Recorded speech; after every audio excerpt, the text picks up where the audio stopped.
સુરત શહેરમાં પતિ સામે પત્નીએ ડીઝલ છાંટીને આત્મહત્યા કરી. પત્ની સળગતી રહી અને પતિએ સળગવાનો વિડીયો બનાવ્યો. મળતી માહિતી પ્રમાણે બિહારના છાપરા ખાતે રહેતા હરબંસ છબીલા શાહ ખેતીકામ કરે છે. સંતાનમાં 4 દીકરી અને 2 દીકરા છે. 31 વર્ષીય દીકરી પ્રતિમા દેવીના લગ્ન રંજીત દિલીપ શાહ સાથે થયા અને તેઓ સુરતના ઈચ્છાપુર ખાતે જયરાજ સોસાયટીમાં રહે છે.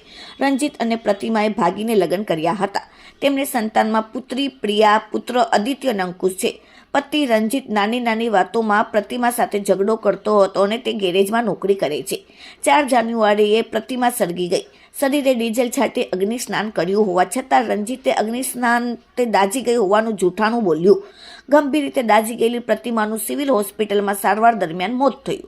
દરમિયાન પ્રતિમાએ હોસ્પિટલના બિછાનેથી તેના ભાઈ જયપ્રકાશને પોતે સળગી ગઈ હોવાની વાત કરી.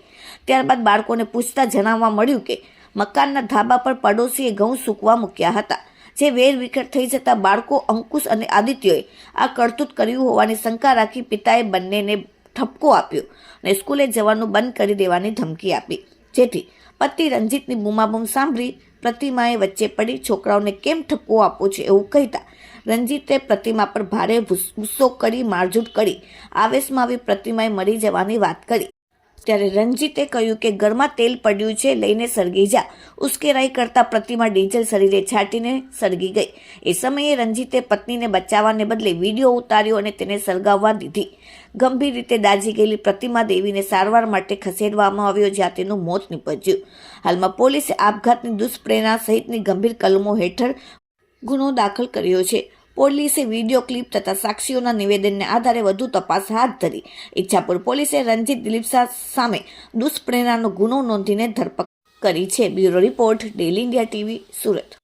ઈચ્છાપુર પોલીસ સ્ટેશન સુરત શહેરમાં ગતરોજ બીએનએસની કલમ 85 અને 108 મુજબ મરણ માટે દુષ્પ્રેરણ કરવા અંગેનો તથા એ અંગેનો જે ગુનો દાખલ કરવામાં આવેલ છે, જેમાં ભોગ બનનાર મહિલા તારીખ 4ના રોજ 4:30 વાગ્યા પછી પોતાના ઘરે આત્મહત્યાનો પ્રયાસ કરી અને સળગી ગયેલ, જે બાબતે ઈચ્છાપુર પોલીસ સ્ટેશનમાં જે તે સમયે જાણવા જોગ લઈ અને વધુ તપાસ હાથ ધરવામાં આવેલ હતી.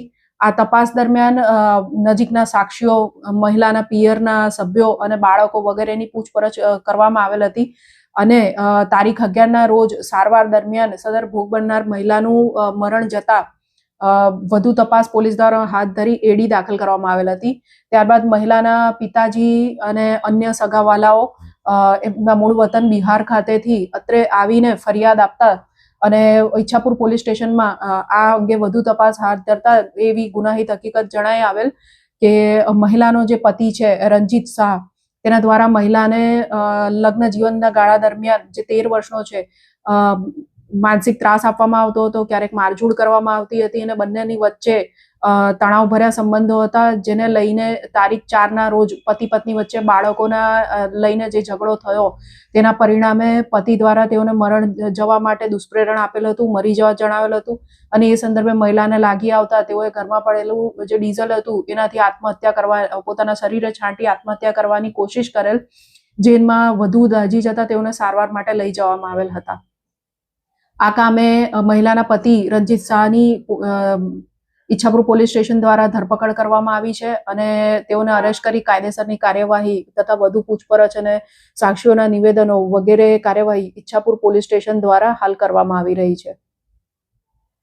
હા, જે પ્રાથમિક તપાસ છે એ દરમિયાન એવું જણાઈ આવ્યું છે કે આ જે આરોપી છે એ મહિલાની સાથે એમના પત્ની સાથે મારઝૂડ અને બોલાચાલી કર્યા પછી ઘરની બહાર ગયા, જે દરમિયાન આ મહિલાને લાગી આવતા તેઓએ સળગતા બૂમાબૂમ થતા તેઓ ઘરમાં આવેલ અને તેઓએ જોયું કે પોતાની પત્ની સળગી રહી છે, તો તાત્કાલિક પાણી નાખવાની જગ્યાએ તેઓએ સળગતી મહિલાનો વિડીયો બનાવેલ છે, જે હકીકત ઈચ્છાપુર પોલીસ સ્ટેશન દ્વારા ઘરના સભ્યોની પૂછપરછ દરમિયાન જણાઈ આવેલ છે.